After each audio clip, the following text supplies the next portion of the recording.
Please welcome back to the stage AFA's Chairman of the Board, Scott Van Cleef.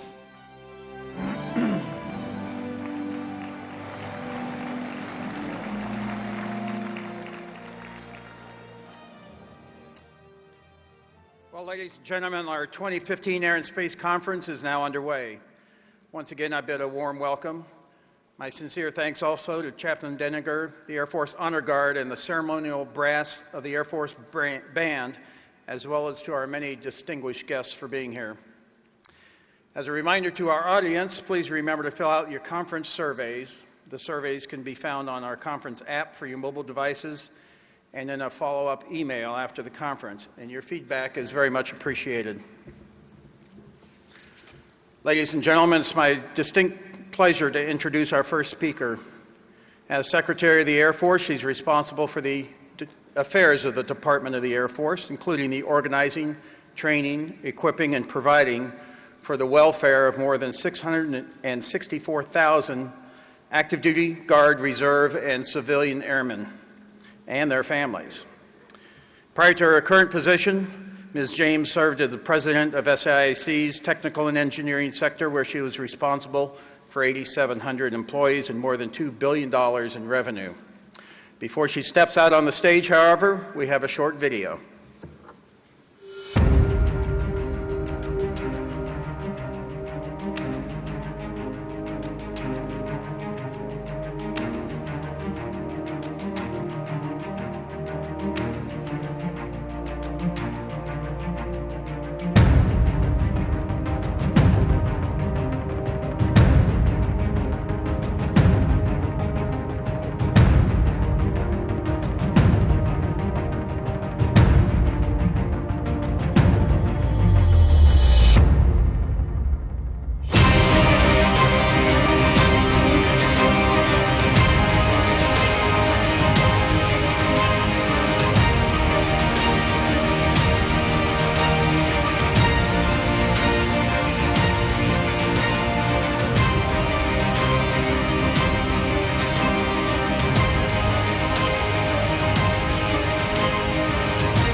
Please welcome to the stage the Secretary of the Air Force and a great supporter of AFA, the Honorable Deborah Lee James.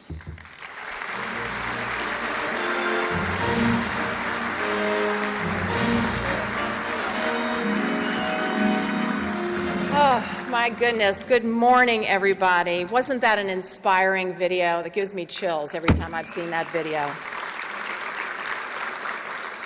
We are truly all honored to be standing on the shoulders of those giants who came before us. I can't tell you how pleased my husband Frank and I are to be able to spend the next few days with you here at AFA, to speak with many of you about the future of our Air Force. But before I begin, let me just add my note of thanks to Scott Van Cleef and the entire AFA team for bringing us together and for putting together this fantastic conference. Things like this don't come together overnight and by magic. A lot of people have put a lot of hard work into this, from AFA as well as from the Gaylord and from across our Air Force. So thank you, Chairman Van Cleef, and thank you to AFA.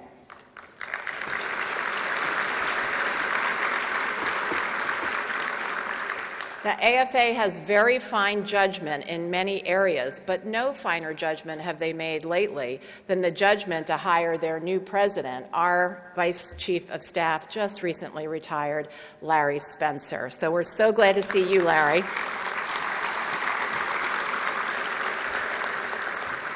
We miss you a lot. We miss Aura even more, by the way, but you left us in good hands, but it's great to see you in your new capacity. I also want to give a shout out to the best team any Secretary of the Air Force could ever hope to have. So many of them are here in attendance, beginning with the best Chief of Staff I could have ever hoped to have had at my side, and that's, of course, our Chief of Staff, General Mark Welsh. So good to see you this morning, Chief.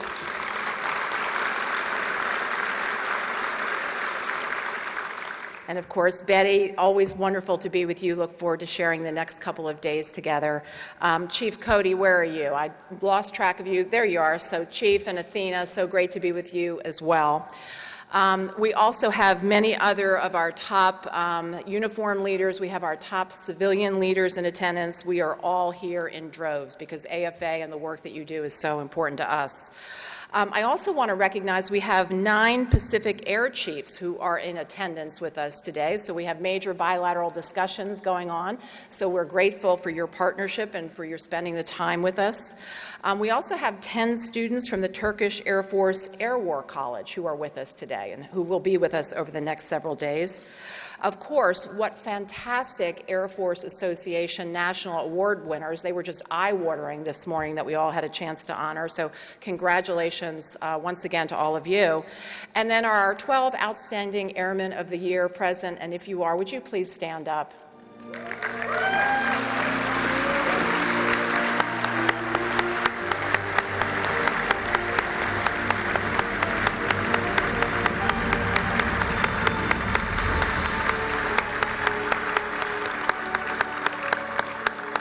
We're going to have plenty of time to be fussing over you over the next several days, but I wanted to just begin the fussing here this morning. So welcome to all of you as well, and thank you. Today we have come together with a common purpose to explore ways to expand, advance, and ultimately to reinvent the aerospace nation. Now, when I say aerospace nation, I'm not referring to a specific country. Rather, what I'm referring to is a community of air-minded people around the globe who engage in and with and through air, space, and cyberspace to create, ultimately, a better world for all of us. Now, last month, I had the unbelievable opportunity to look down upon the Earth from more than 70,000 feet above the Earth through the canopy of a U-2. As the spherical blue unfolded beneath me, I couldn't help but think about some of the early aviation pioneers and the expansive growth and achievements of the aerospace nation. Humans have always sought to slip the surly bonds of Earth. From the wax wings of Icarus to Da Vinci's 15th century ornithopter sketches, to Sir George Cayley's plans for a glider.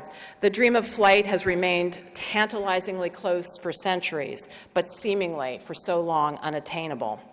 Unattainable, that is, until these couple of brothers named Orville and Wilbur, with the assistance of their sister Catherine, truly made the impossible possible.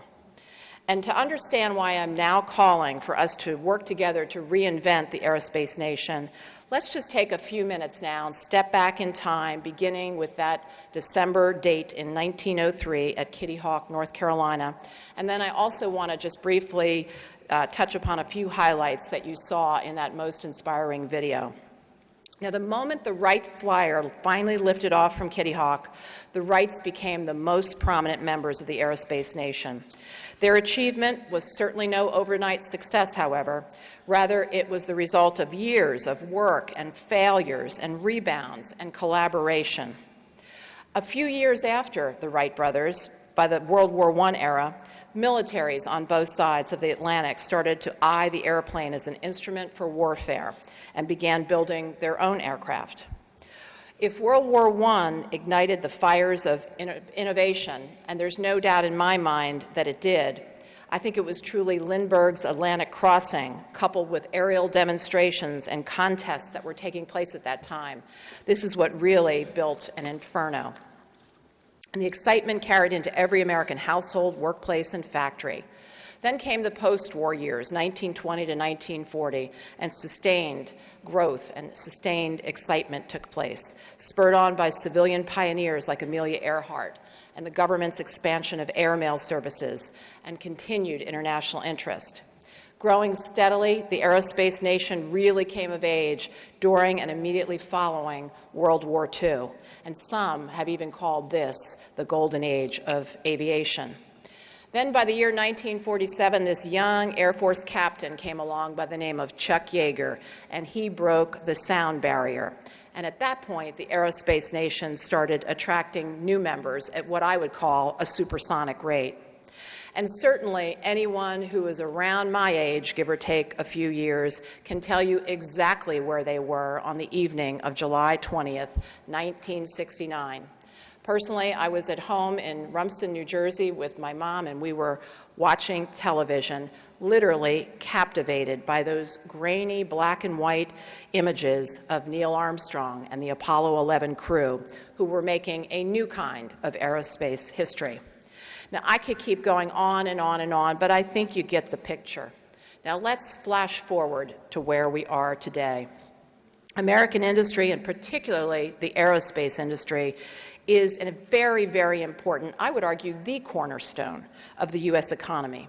And we rely on ingredients that have delivered results for decades: international partnerships, pioneering discovery, and innovation. So in a certain sense, there's nothing new about this core. We've been doing it a good long while. But here's what is new. We now live in an age where an individual at a keyboard can deliver air power effects through cyberspace, where the global commons and global commerce depends on our capabilities that are delivered from space, and where remotely piloted aircraft are breaking new ground in an environment that was once dominated solely by individuals and cockpits. And speaking of those cockpits, by the way, make no mistake, those cockpits, whether they're bombers or fighters or the mobility aircraft, or whether they're the launch control centers, which you might say are the cockpits of the ICBM force, all of these cockpits are still vitally important and will remain critical for us in the future. So far, all of this sounds pretty good, you might say. So what is the issue? Well, here's the issue. Although the United States, as part of the aerospace nation, has demonstrated unprecedented leadership and successes, we have our fair share of challenges, no doubt about it. Some have even said that the idea of an aerospace nation in the U.S. may be waning from our collective consciousness.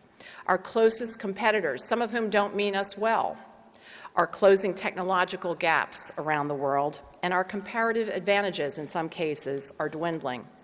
Government money is certainly very, very tight these days, and a brand new graduate out of college may well set their sights more on a job in the Silicon Valley than they would looking to work for the U.S. government or for a large aerospace firm.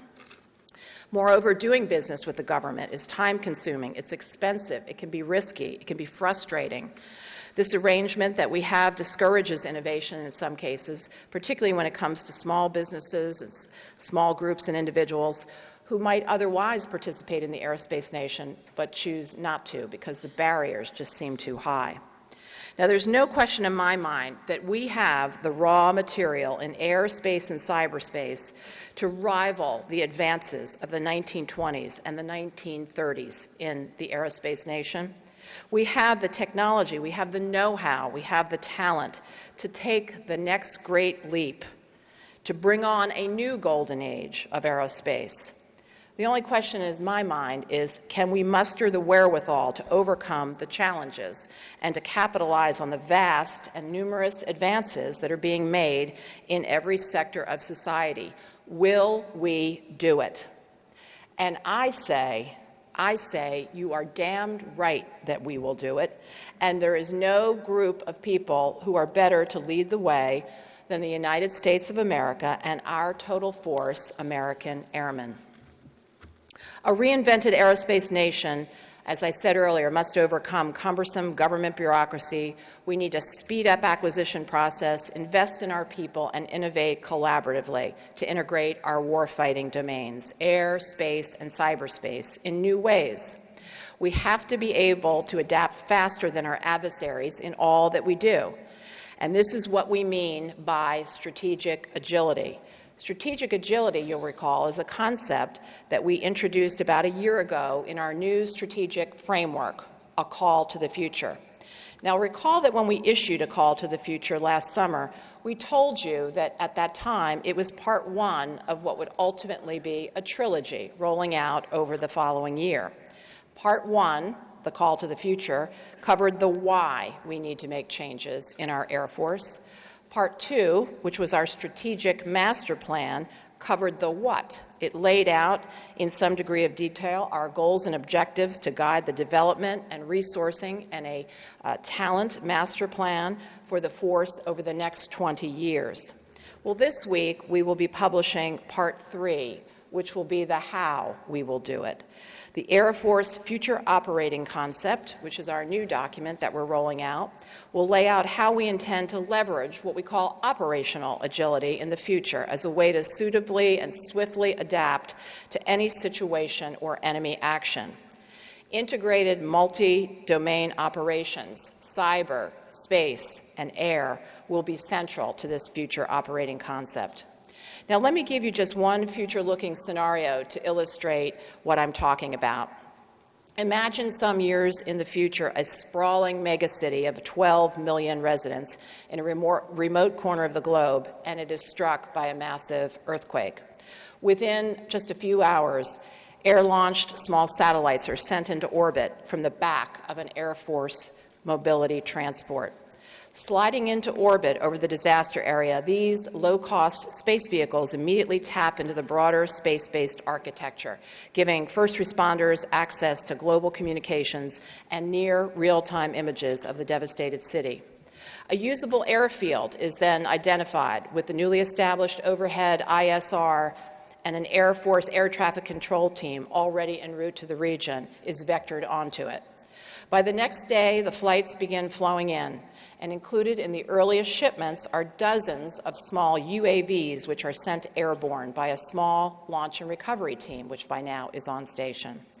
Controlled remotely via a responsive satellite network, the UAVs then fan out to place broad area wireless internet and cutting-edge sensors in the hands of rescue crews. The rescuers can now see places that they could not access, and that they can deliver supplies to areas that they cannot reach. Now, as all of this is going on, our ISR and cyber mission teams uncover a cell of violent extremists who are planning to attack one of our rescue crews and take some of the aid workers hostage. But thanks to the cyber team located in San Antonio, Texas, we relayed to the Theater Operations Center the surveillance of the wireless router at a nearby town, and we locate the leader of this terrorist cell. So the Ops Center then immediately retasks armed UAVs to pursue and target this leadership cell, and boom, it's all over for those bad guys. Now, some may say this is science fiction. I say scenarios like this are precisely how our Air Force needs to work in the future, blending cyber and space and air in new and creative ways. So stay tuned, and you can read more about this later in the week through our future operating concept. Very, very important for our future. Equally important for the future is to continue focusing on our top 3 priorities, which, as you know, are taking care of people, number 1. Number 2, striking the right balance between our readiness needs of today and our important modernization needs for tomorrow. We have to get both of these right. It's not an either-or proposition. And of course, in everything that we do, we need to make every dollar count. So let me briefly touch upon these 3 areas, and beginning with people. To remain the best Air Force on the planet, we have to be strategically agile in how we recruit, retain, reward, and develop our people. We need them in the right job at the right time, and we need to draw from the best of America's diversity in terms of experience, gender, race, ethnicity, background, and training. We need airmen like Lieutenant Colonel Christine Mao, our first female F-35 pilot, and Captain Carrie Armstrong, the first female F-15E weapons system officer to graduate from our weapons school. We need to leverage airmen like Captain Donald Sims, the senior duty officer in the Air Force's Cyberspace Operations Center.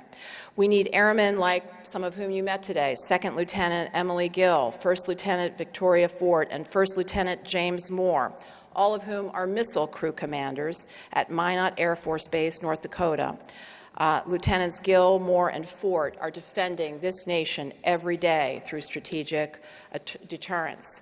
We need airmen like Technical Sergeant Manuel Quinones Figueroa, one of our ground control station maintenance expediters at the 432nd Aircraft Communications Maintenance Squadron at Creech Air Force Base. Not only does Sergeant Figueroa teach others to maintain communications networks for our RPA enterprise, but he and his 30-person team have secured a 100% mission-capable rate, not to mention the fact that his spouse, Lauren, is one of the squadron's key spouses, helping to take care of our airmen. And of course, throughout all of this, we need to maintain always our core values of integrity first, service before self, and excellence in all we do. These will continue to be our guideposts along the way. We've seen that exhibited through our 12 Outstanding Airmen of the Year award recipients, and they certainly reflect these values. And we'll see it later on this week at AFA, when we'll be very pleased to welcome Airman Spencer Stone, who certainly personified these values in an extremely heroic fashion when he stopped evil on a French train 3 weeks ago. Airman Stone will be joining us later this week, both here at AFA, and he'll be also participating in different events around Washington. Specifically, he'll be awarded the Airman's Medal, which is the highest non-combat award for bravery that we in the Air Force can bestow. That part was already known. The other part, which I can share with you all today, is in addition to that, Airman Stone will also be awarded the Purple Heart in recognition of the wounds that he received during that action.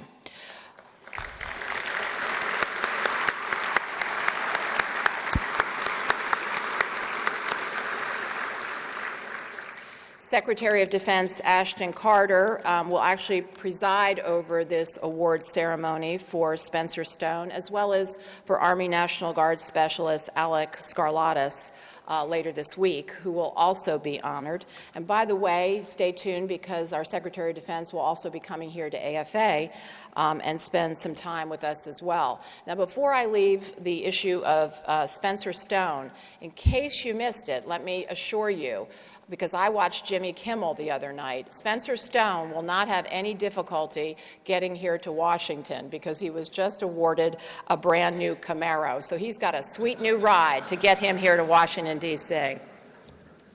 Now, in addition to recruiting, retaining, and developing, we have to give our people the best tools and equipment, both now and the future. And that brings me to priority number 2, which is striking the right balance between readiness and modernization. You're already well aware that for over 25 years we've been flying combat missions, and we now have the oldest fleet in our history, with more responsibilities than ever before to our nation, to our joint partners, and certainly to our airmen. We're simultaneously trying to procure new aircraft while fighting relentlessly in a half dozen different places around the world, while at the same time struggling to try to recapture higher levels of readiness for a high-end fight. Now, these are very tall but very important orders, and we've got to get it done. We've got to get it done correctly, and it doesn't happen for free. So I want to once again take this opportunity to call on Congress to permanently lift sequestration. We have to send sequestration to the boneyard once and for all.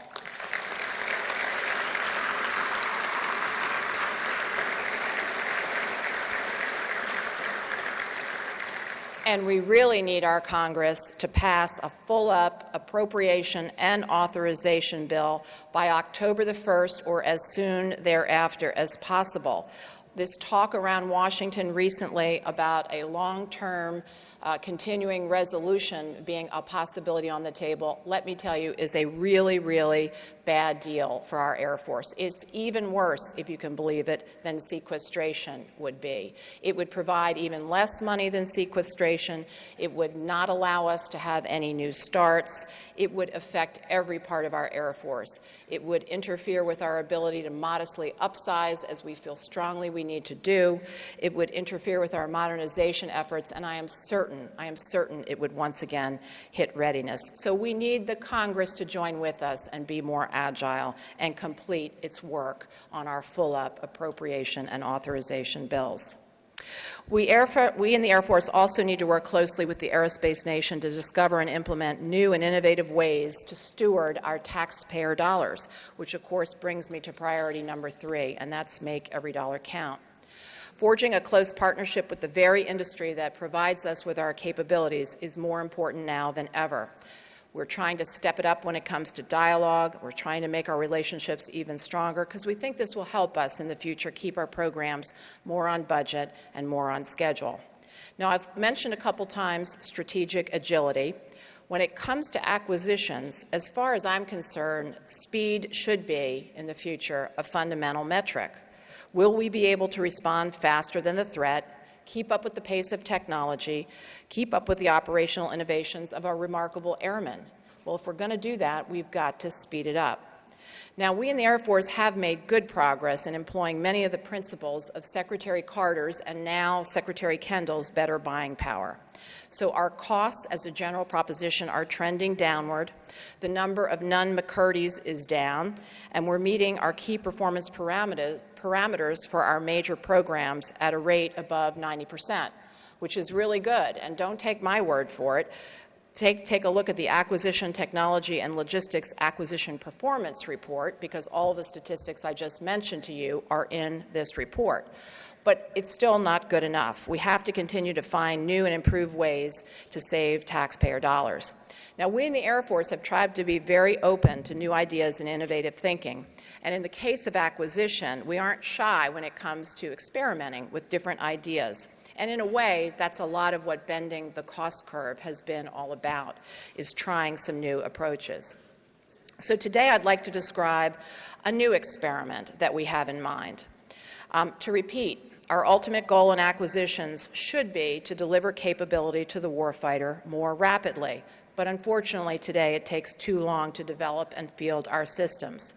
Now, we had some pretty smart people under bending the cost curve take a look at why this is so, and of course, there's no single reason why this has happened. However, it did become clear to us that if we were to establish incentives to speed things up, perhaps this could advance the ball for us. So today, I'm announcing a new experiment. We're going to call it Should Schedule, in conjunction with a few potential pilot programs. I'm going to give you a few details of this, but before I do, let me first just remind you all about something called should cost. When a program is established by law, we must have an independent cost estimate. And when we hit key milestones along the way, we need to fully fund to that cost estimate. Now, under the should cost approach, we challenge our program offices and we challenge our industry partners to beat the independent cost estimate once the program is underway. Program offices and industry then employ a multitude of techniques to drive the cost down. After the savings are actually realized and validated, the funding is then available to us that we can pump it back into that program and portfolio. So in one recent example, we now have hundreds more air-to-air and air-to-ground weapons that have become available for today's fight because we were able to buy them back into our inventory through should-cost savings out of our weapons portfolio. In other words, we saved in those accounts and we were able to plow those savings back into buying more. So this leads me now back into the new idea, which is the should schedule concept. Whereas the previous incentive focused on cost, now we'd like to target delivery time. We asked ourselves, can we develop a structure that challenges us and our industry partners to deliver faster than the schedule determined as part of the independent cost estimate?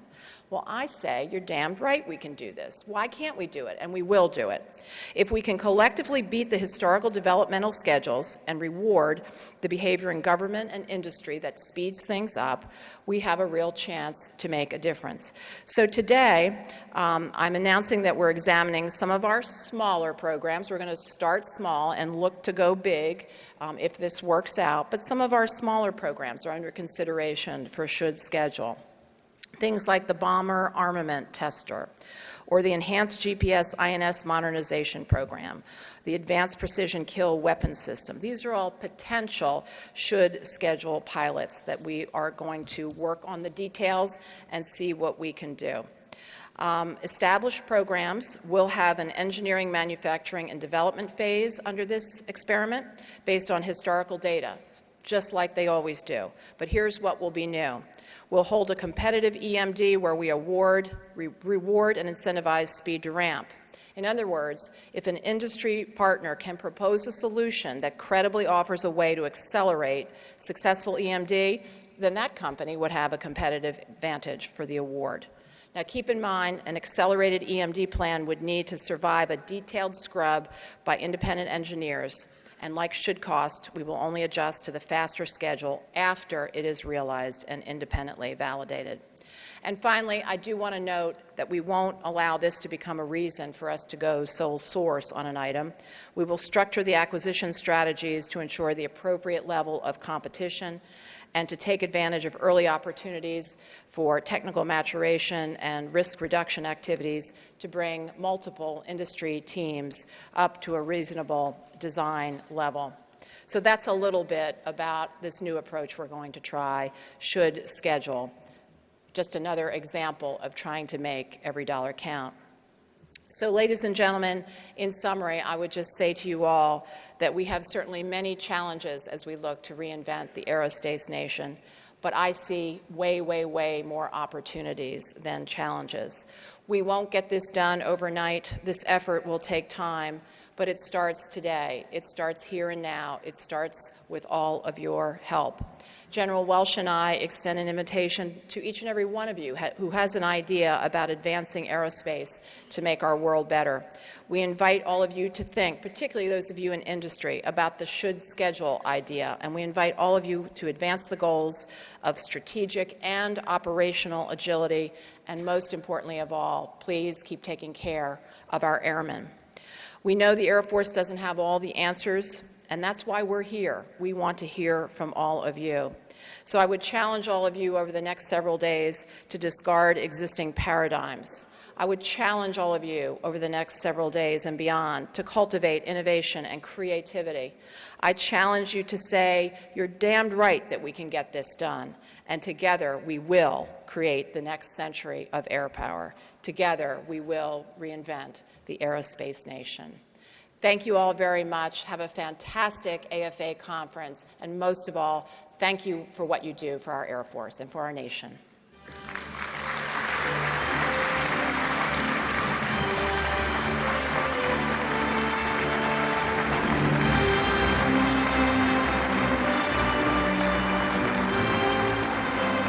Great job. Madam Secretary, as always, we appreciate you being here. As a small token of our appreciation, we have a January 1948 Time magazine with the first Secretary of the Air Force, Stuart Symington, on it. The question posed on the cover is, peace through air power. And it's well within the ethics regulation. The list price is 20 cents. Thank you. That is so special. Wow. That's fantastic. If you stay on stage then.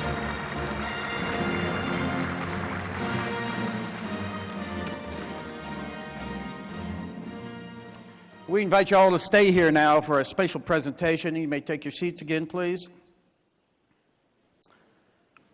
This is a presentation from the Air Force Reserves to the Secretary of the Air Force. Will General Welch please join us on stage? And will Lieutenant General J.J. Jackson, Major Warren Neary, and the crew of 920th Rescue Wing please join us on stage?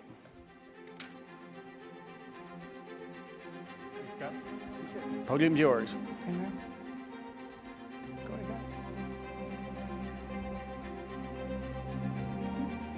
Madam Secretary, Chief, I want to say thank you very much for the opportunity to make this brief presentation for you. I'm very honored and privileged to be here.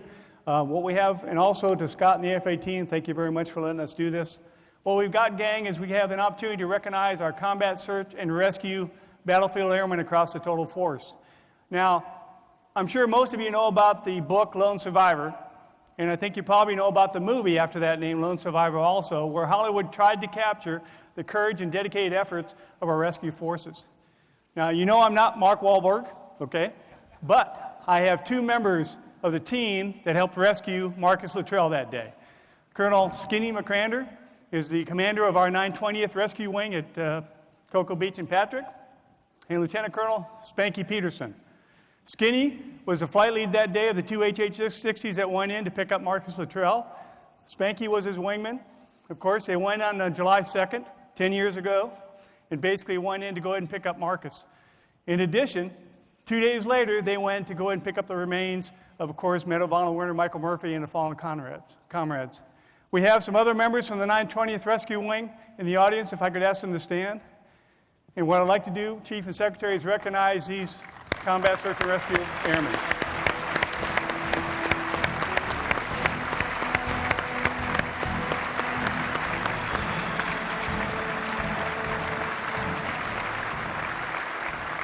Now, Secretary James and Chief, you know the thing that we bring to the fight as citizen airmen, we have some incredible skill sets. One of the most incredible ones is this artist right up on stage, Major Warren Neary.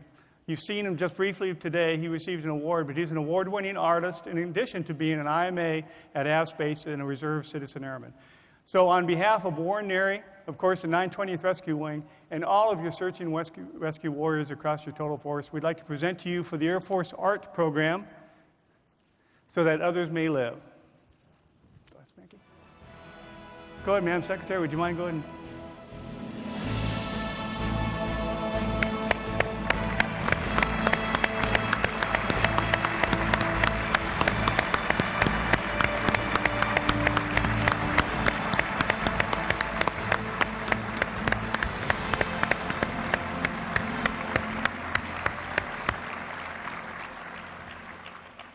Well, this is yet again another wow moment and just a really proud moment for our total force, Air Force. So I just want to join with General Jackson and first of all, thank you Skinny and Spanky, and thank you Major Neary for giving us this wonderful gift of remembrance. And I talked about integrity, service, and excellence, how this always underscores everything that we do in the United States Air Force. And I can't think of a group of professionals in arms who exhibit those behaviors and those core values more than this team, who on those several extraordinary days a few years ago just rose above unbelievable odds with the passion and the dedication and the innovation to overcome everything from weather to adverse terrain to enemy on the ground shooting at them,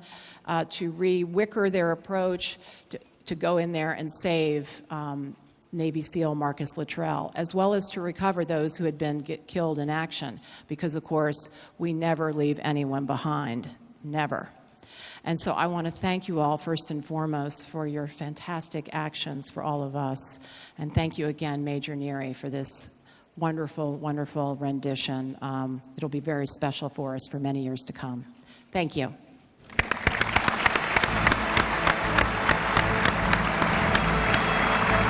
You'll stay on.